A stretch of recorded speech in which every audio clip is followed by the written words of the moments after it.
Hello दोस्तों, welcome to my YouTube channel. Today I have come up with a new video that is Byju's academic specialist maths question.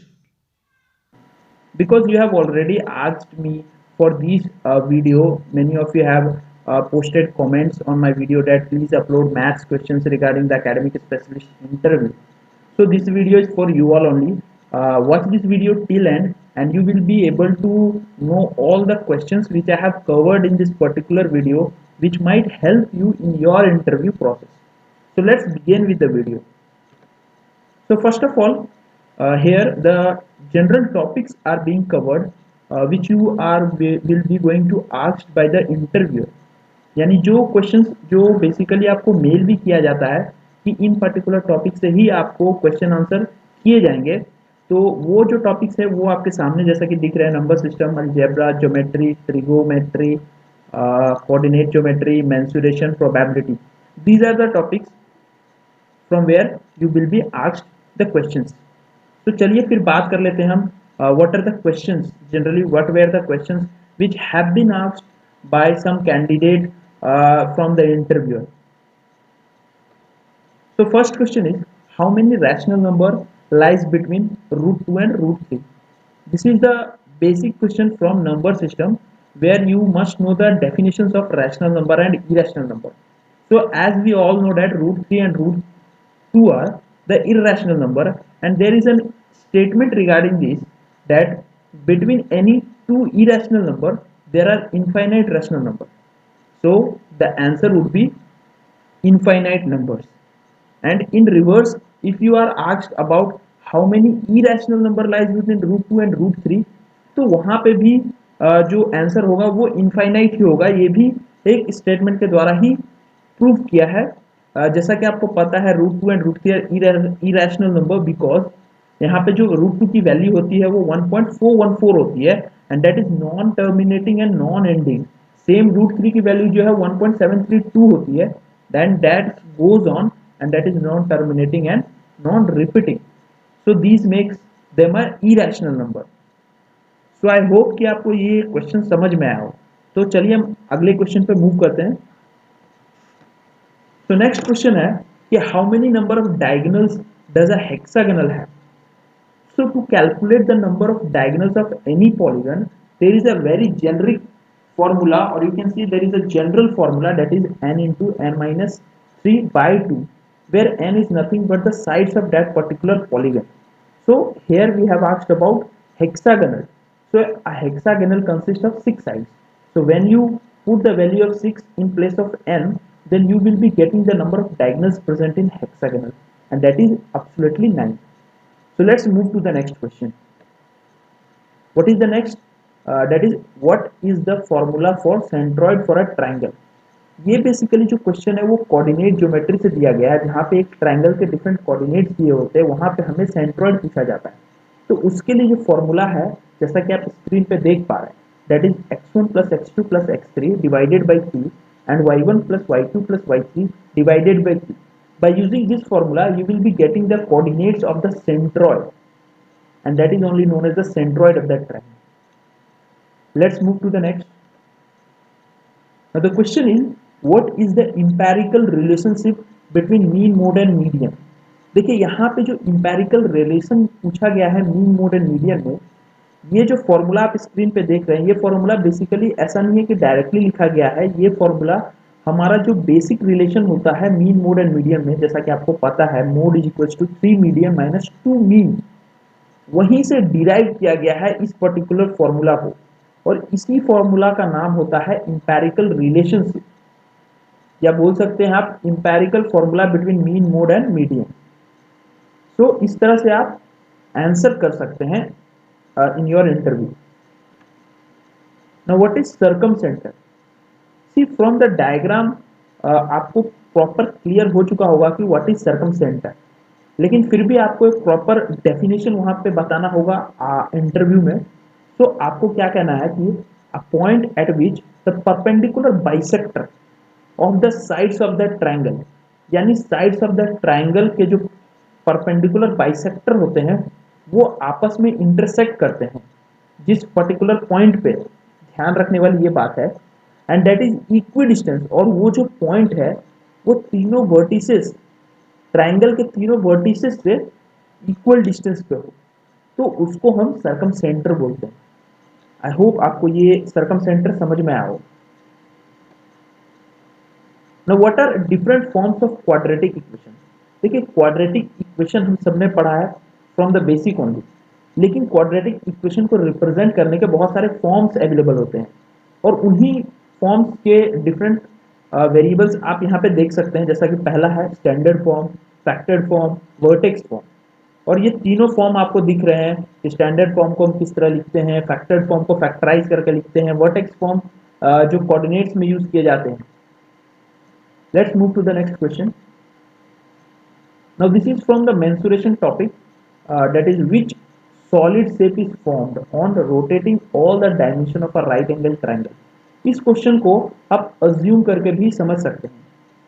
अगर आप एक piece of paper से right angle triangle बनाते हैं और उसको अगर आप ऊपर से रोटेट करके जस्ट इमेजिन करें कि क्या फॉर्म हो रहा है, तो आप आराम से इमेजिन कर सकते हैं कि ये कोन फॉर्म होगा, वहां पे एक solid cone. Let's move to the next question. अब यहाँ पे जो है ट्रिग्नोमेट्री से हमें क्वेश्चन पूछा गया है, जहाँ पे वो आपको बोलेंगे note down the values and tell me the answer. तो वहाँ पे आप डायरेक्टली आप नोट कर सकते हैं, एक पीस ऑफ पेपर रखें, जो भी वो बोल रहे हैं उनको नोट करें और सॉल्व करके आप उन्हें आंसर कर सकते हैं। तो यहाँ पे जो क्वेश्चन पूछा गया था कि if cos square A equals to sine into ten A, then find the value of cos cube plus cos square A. तो यहाँ पे सिंपली क्या कर सकते हैं, आपके tan को आप ब्रेक कर सकते हैं। tan इज इक्वल टू हम लोग को पता है कि साइन अपॉन कॉस होता है, और यहाँ से फिर हमें कॉस क्यूब की वैल्यू मिल गई है साइन स्क्वायर ए। अब इस कॉस क्यूब की वैल्यू को हम इस पर्टिकुलर इक्वेशन में सब्स्टिट्यूट कर देते हैं, जहाँ से हमको sine square A plus cos square A मिल जाएगा। और हम जानते हैं कि from trigonometry identity sine square A plus cos square A 1 होता है। So the value of cos cube a plus cos square a is nothing but 1. Hence, you can calculate this way the answer of this particular question. So let's move to the next question. Now here is the question regarding coordinate geometry. What is the section formula? Section formula basically हम coordinate geometry में use करते हैं किसी particular point को निकालने के लिए। जैसा कि आपके सामने एक लाइन ए बी दी गई है, पॉइंट पी उस लाइन पे कहीं है। मैं ये नहीं कह रहा हूँ कि ये मिड पॉइंट है, this is not a mid point. ये पी कहीं भी हो सकता है, टुवर्ड्स ए और टुवर्ड्स बी भी, यानी इसलिए हमने इसको m1:m2 रेशियो में डिवाइड किया हुआ है। ये रेशियो आपको दिए रहेंगे और ए और बी के कोऑर्डिनेट्स दिए होंगे, और आपको फाइंड करने हैं पी के कोऑर्डिनेट्स। तो उसके लिए ही हम ये सेक्शन फॉर्मूला यूज करते हैं, जो कि आप स्क्रीन पे देख भी रहे हैं, m1x2 plus m2x1 upon m2 plus m1, m1y2 plus m2y1 upon m2 plus m1। इस फॉर्मूला के यूज से आप p के कोऑर्डिनेट्स आराम से फाइंड कर सकते हैं। तो the use of the section formula is like this. इस तरह से भी आप उन्हें एक्सप्लेन कर सकते हैं अपने इंटरव्यू में, ताकि उन्हें प्रॉपर क्लियर हो जाए कि basically what is the use of section formula instead of just giving the formula. So let's move to the next question. अब ये बहुत ही बेसिक क्वेश्चन है from the polygons. What is convex and concave polygon? So from the figure it is very clear what is concave and what is convex polygon. So in convex polygon there is the interior angles are always less than 180 degree. Each interior angle, यहाँ पे जितने भी interior angle होते हैं उनकी value 180 degree से कम होनी चाहिए। जबकि in concave polygon one or more than one interior angle polygon is greater than 180 degree, then it is called as concave polygon. So let's move to the next question. अब ये basically एक theorem है, what is basic proportionality theorem, that is BPT. It is also known as intercept theorem और Thales theorem. तो ये theorem क्या कहता है?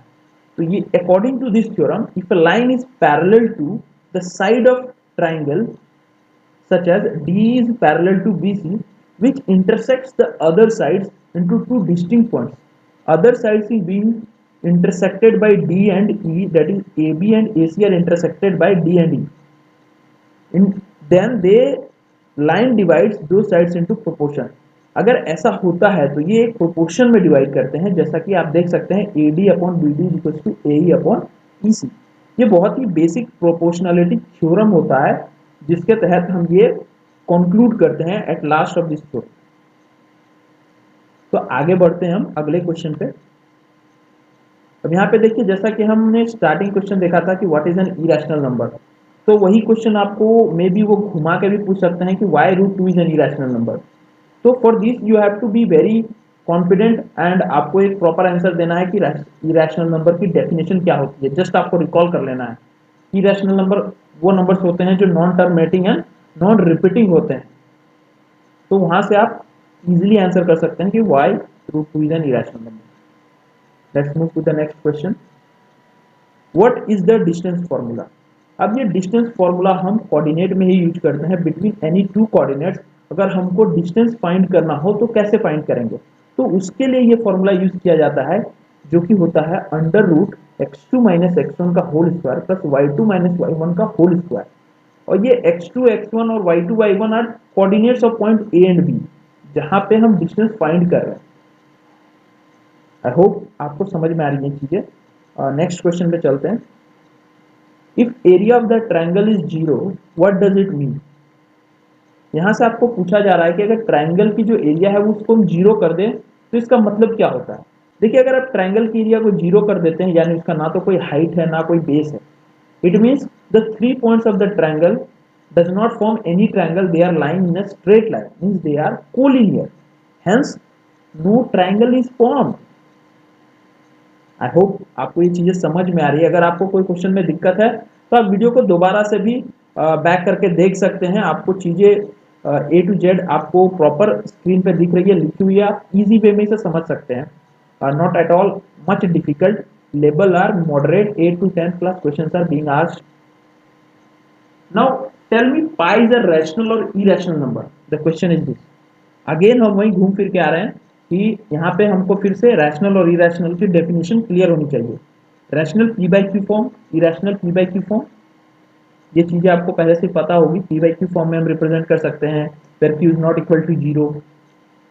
लेकिन यहाँ पे अगर आप पाई की वैल्यू देखा जाए तो फॉर कैलकुलेशन पर्पज के लिए हम 3.14 लेते हैं, लेकिन it is not so. The value of pi is non terminating, ये कभी एंड नहीं होती, नॉन एंडिंग है ये गोज ऑन, और नॉन रिपीटिंग भी है, hence it is the definition of irrational number, so it is an irrational number. So let's move to the next question. Now what are rational number and fractional number? अब rational number और fractional number में क्या difference है। देखिए, rational number हम लोग को सभी को पता है कि वो नंबर होते हैं जिनको हम p बाई क्यू के फॉर्म में लिख सकते हैं जहां पे q not equal to zero होता है।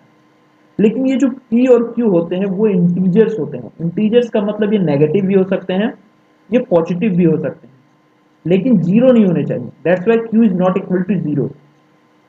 Now fractional number are those number which are written in p by q form and q is not equal to 0, but here p and q are basically whole numbers, not integers but whole numbers। ये चीज यहाँ पे आपको बहुत ही point करके रखनी है। अब यहाँ पे देखिए एक नोट है सिंपल कि that a fractional number is always a rational number, but a rational number may or may not be a fractional number. इस लॉजिक को आप समझिए। A fractional number is always a rational number, but a rational number may or may not be a fractional number. I hope ये point आपको clear हुआ होगा। अगला question है कि what is the mid point theorem. So it is just related to the BPT theorem. यहाँ पे इनका कहना है कि अगर एक लाइन सेगमेंट ट्राइंगल के दो साइड के मिड पॉइंट को अगर वो ज्वाइन कर रहा है, then that particular line segment third side के पैरेलल होगा और उसका हाफ होगा, यानी R S will be parallel to TV and R S will be half of TV.